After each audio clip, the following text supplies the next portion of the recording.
So, good day po ma'am. My name is Samuel Vergara po, your student nurse for today.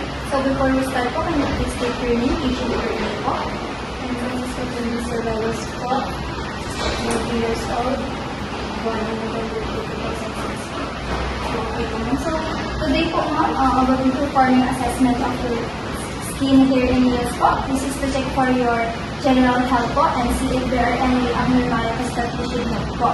So ma'am, the result po will be used to plan your care and it will be shared for your position as attending physician po. So before we start po ma'am, ask lang po ako na permission niyo po. So I will touch and check certain parts of your body. Okay lang po ba? So ma'am, before we start po, is it alright po to change into gown po? So, can you remove po any jewelries and do you have any nail polish po? Wala naman po. So, covered ko na po ng privacy po. May closing the door po. So before we start po, I'm going to ask some questions po. Is it okay lang po ba? So, for parents and kids po, meron po ba kayong rashes or lesion po? Wala naman po. So, have you noticed your skin to be oily? Dry po ba? Okay naman po. So, madali lang po ba kayo magkakasa? So, pinapansin po ba kayo ng pagbabago sa itsura ng mineral nyo or marks? Wala naman po. Do you have any feeling of itching po? So, may napansin po ba kayo ng paglalagas ng buhok nyo? So, sa body odor naman po? Wala naman po. Sa persistent po, nagkaroon po ba kayo ng kahit anong skin problems po? So, meron po ba kayong allergy sa gamot or foods po? Sa family history naman po, may family history po ba kayo ng skin condition gaya ng skin cancer po? Sa lifestyle and health practices naman po, palagi po ba kayong na-expose sa sun or any chemicals po?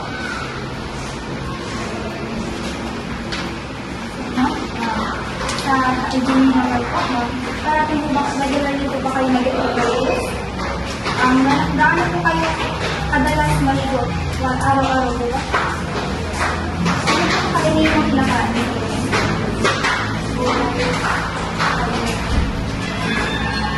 Now start po by testing your skin here po. First po, I'm going to perform hand hygiene po.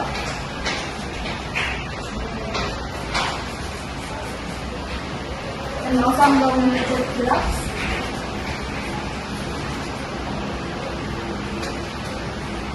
So, ma'am, we can now start po by assessing your skin. So, first po, I'm going to inspect ko lang po your color. There are any lesion. So, wala naman po, ma'am. Good naman po yung skin nyo. Intact naman po. Color, neutral naman po yung color niya. So, next po, I'm going to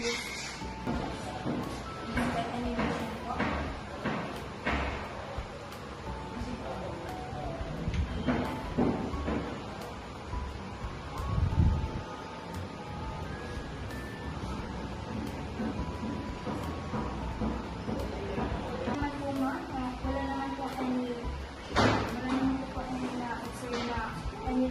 Next naman po, I'm going to palpate po for your texture po using my first of contact fingers.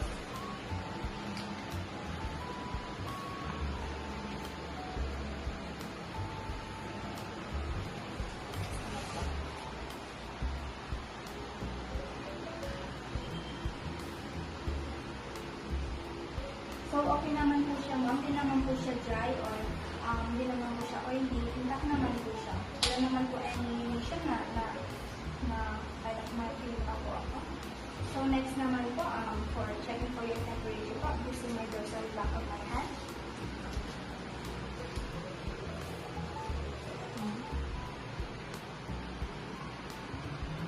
Yan, pinabilis po.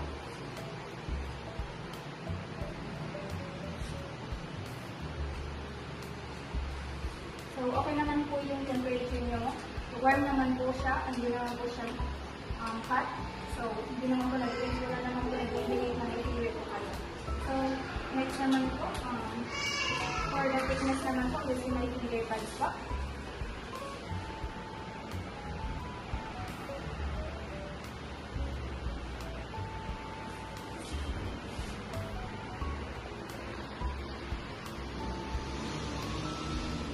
okay naman po yung skin niyo. Hindi naman po, di naman po siya clean. So, next naman po, for third grade test naman po, ang going to slightly pinch your clavicle po sa kabagsik na po naman po.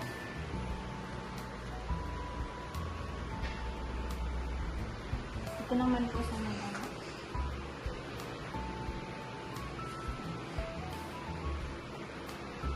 okay naman po. Bumilis naman po yung pagbalik ng skin nyo. So, indicate po na normal naman po. So, next naman po for checking for edema naman po. Okay lang po ba? Touch ko po yung I'm going to slightly press po.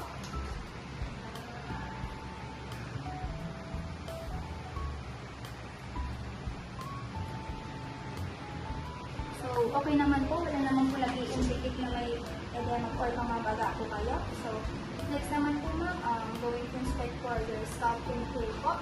So, first po, I'm going to palpate your scalp.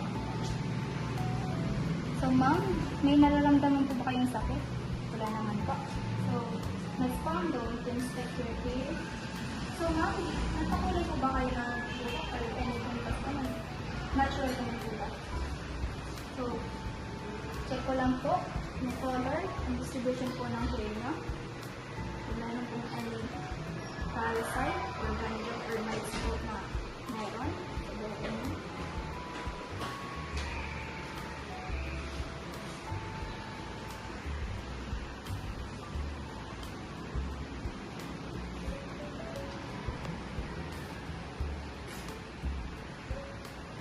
Sa likod naman po.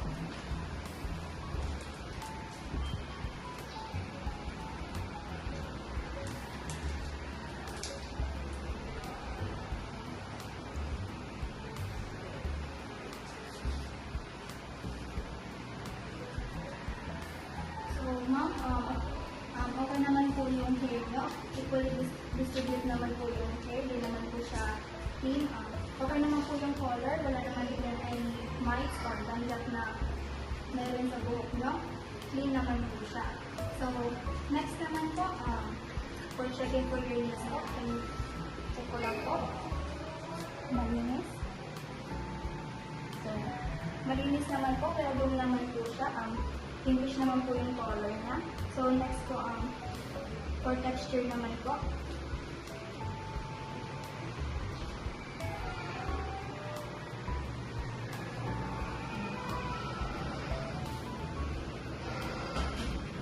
So, okay naman po ma'am. Smooth naman po yung nails. Hindi naman po siya brittle.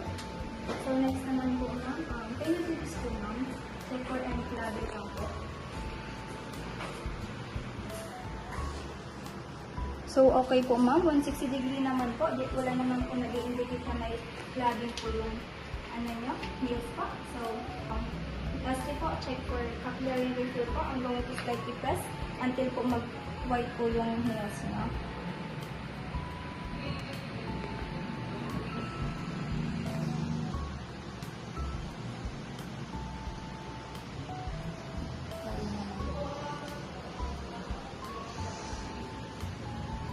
So, okay naman po siya ma'am. Madali naman po bumalik yung yung color po ng nails nyo. Indicate po na normal na naman po. So, now po, we are now done assessing your skin for your nails po. Okay naman po. Overall naman po, normal naman po yung result. Thank you po for your cooperation ma'am.